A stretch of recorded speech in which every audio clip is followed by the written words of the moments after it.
আজকে Etsy copyright নিয়ে একটা এক্সপেরিমেন্ট করব। আমি খেয়াল করলাম আমি যখন আমার প্রোডাক্ট রিসার্চ করতেছিলাম, তো এক ভদ্রলোক আমার একটা প্রোডাক্ট ও আপলোড দিছে, আপলোড দিয়ে মোটামুটি অ্যাড দেওয়া শুরু করছে। যেই প্রোডাক্টটা আমি $12 নিচে কখনো সেল করি না, সেই প্রোডাক্টটা উনি $3 সামথিং বা $4 কাছাকাছি দিয়ে অ্যাড রান করে উনি বিক্রি করার চেষ্টা করতেছে। তো এখন আমি ওনাকে এই কপিরাইটের জন্য ক্লেম করব আর দেখব যে ওনার শপটা কি ব্যান করে নাকি ব্যান করে না। নর্মালি যদি বাংলাদেশি বা আমাদের যে এই গরিব দেশগুলোর কোনো শপ থেকে যদি এরকম করা হইতো উইদাউট নোটিফিকেশন, কোনো নোটিশ দেওয়া ছাড়াই তারা সরাসরি আমাদেরকে ব্যান করে দিত। কিন্তু নর্মালি দেখা যায় যখন ইউনাইটেড স্টেটস থেকে অথবা ইউরোপের কোনো একটা শপ নতুন এসে ওরা কপি করা শুরু করে, ওদের কিন্তু সবটা ব্যান করে না আমি যতদূর দেখছি। এর আগেও আমি কপিরাইটের জন্য ক্লেম করছি, জাস্ট ওরা আমার প্রোডাক্টটাকে রিমুভ করে দিছে ওদের শপ থেকে, কিন্তু ওদের শপটাকে কিন্তু ব্যান করে নাই।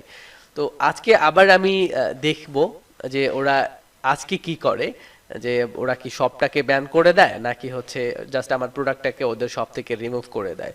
তো কিভাবে কপিরাইট ক্লেম করতে হয় ইটসিতে সেটা দেখাবো আজকে টোটাল ভিডিওতে।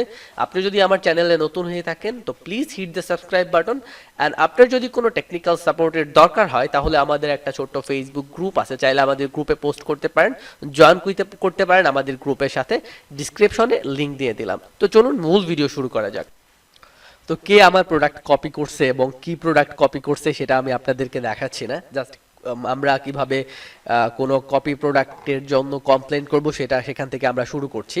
তো যে প্রোডাক্টটা আমার কপি করছে ওই প্রোডাক্টে আমি গেছি, ওই প্রোডাক্টে যাওয়ার পর একদম নিচের দিকে আপনি যখন আসবেন, আসার পর দেখবেন যে report this item on Etsy, এইখানে আমরা ক্লিক করব। ক্লিক করার পর এরকম একটা পপ আপ আসবে যে কি কারণে আপনি এই প্রোডাক্টটাকে রিপোর্ট করতে চাচ্ছেন, সেটার একটা অপশন এখানে দেখাইতে হবে। তো এখান থেকে আমরা একটা রিজন চুজ করব। দেখেন, it use my intellectual property without permission, ঠিক আছে। আমরা এখানে ক্লিক করব। ক্লিক করার পর এখানে ওরা আমাদের যে কপিরাইটের যে অপশনটা এটা আমাদেরকে দেখাচ্ছে, ঠিক আছে। এখানে আমরা এখন ক্লিক করব। তো এই পেজটাতে আসার পরে ওদের যে পলিসি আছে, ঠিক আছে, রুলস রেগুলেশন আছে এবং কিভাবে কি করতে হবে সব কিছু এখানে স্টেপ বাই স্টেপ লেখা আছে। আপনারা এইগুলো সম্পূর্ণ পড়ে নিতে পারেন। অ্যান্ড তারপরে আমরা এখন রিপোর্টের জন্য যে ফর্মের উপর ক্লিক করব।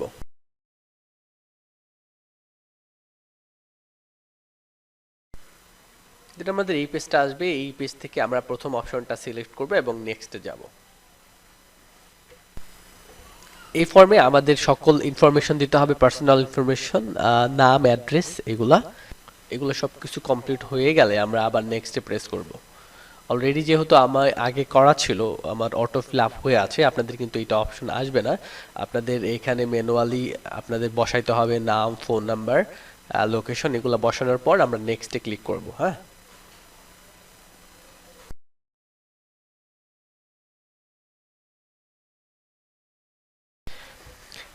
এবং নেক্সট পেজে আসার পর আমাদের যে প্রোডাক্ট আছে প্রোডাক্টের ইনফরমেশন এবং আমাদের শপের ইনফরমেশন দিতে হবে। প্রথমে তো আমরা কপিরাইট সিলেক্ট করব, দেন হচ্ছে আমাদের শপের নামটা এখানে লিখব,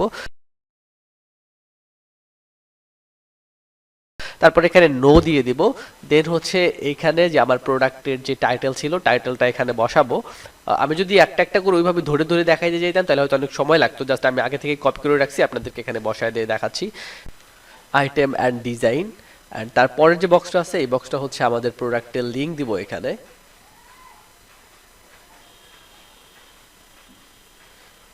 তারপর এখানে নো দিয়ে দিব, যেহেতু আমাদের কোথাও কপিরাইটের জন্য লাইসেন্স বা রেজিস্ট্রেশন করা নাই।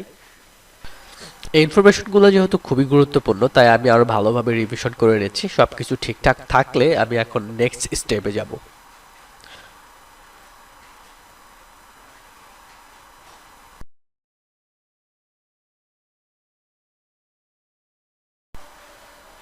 তো এখান থেকে আমরা শপ লিস্টিং সিলেক্ট করব, অ্যান্ড সিলেক্ট করার পর আমাদের আরও কিছু অপশন চলে আসবে। যেমন এখানে এই বক্সটাতে আমাদের যে প্রোডাক্টটা কপি করা হয়েছিল ওই প্রোডাক্টের লিঙ্কটা এখানে বসায় দেব, ঠিক আছে। এখানে লিঙ্কটা দেওয়ার পরে অ্যাড লিস্টিংয়ে ক্লিক করার পর ওইটার কিন্তু থাম্বনেলটা এখানে শো করবে।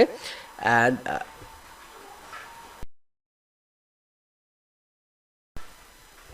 থাম্বনেলটা শো করলে আপনি কিন্তু নিশ্চিত হইতে পারবেন যে যেই প্রোডাক্টটার উপরে আপনি রিপোর্ট করতে যাচ্ছেন সেই প্রোডাক্টটা ওই প্রোডাক্ট কিনা।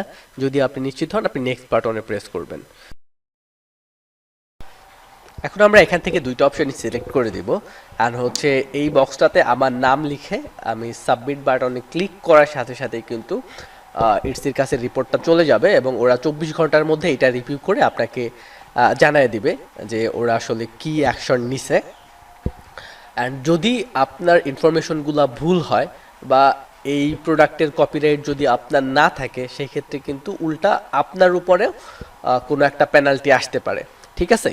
সো আপনি যদি কোনো প্রোডাক্টের উপর কপিরাইট দেন খুব ভেবে চিনতে, আপনি যদি মনে করেন যে এটা আপনারই প্রোডাক্ট, কোনো কপি প্রোডাক্ট না, তাহলে আপনি কপিরাইট দিবেন। আর যদি মনে হয় যে না এটা আপনার প্রোডাক্ট না অন্য কারো প্রোডাক্ট, সেক্ষেত্রে কিন্তু কপিরাইট দেওয়াটা আপনার জন্য শুভকর হবে না। তো এই ছিল আজকের ভিডিও। যদি আমাদের চ্যানেলটা ভালো লাগে, আমার কন্টেন্টগুলো ভালো লাগে, তো আমি রিকমেন্ড করবো আমার চ্যানেলটা সাবস্ক্রাইব করার জন্য। অ্যান্ড আবারও বলছি, আমাদের ছোট্ট একটা ফেসবুক গ্রুপ আছে, চাইলে আমাদের গ্রুপেও জয়েন হইতে পারেন। থ্যাংক ইউ সো মাচ আমাদের সাথে থাকার জন্য, সম্পূর্ণ ভিডিও দেখার জন্য। দেখা হবে অন্য কোনো ভিডিওতে।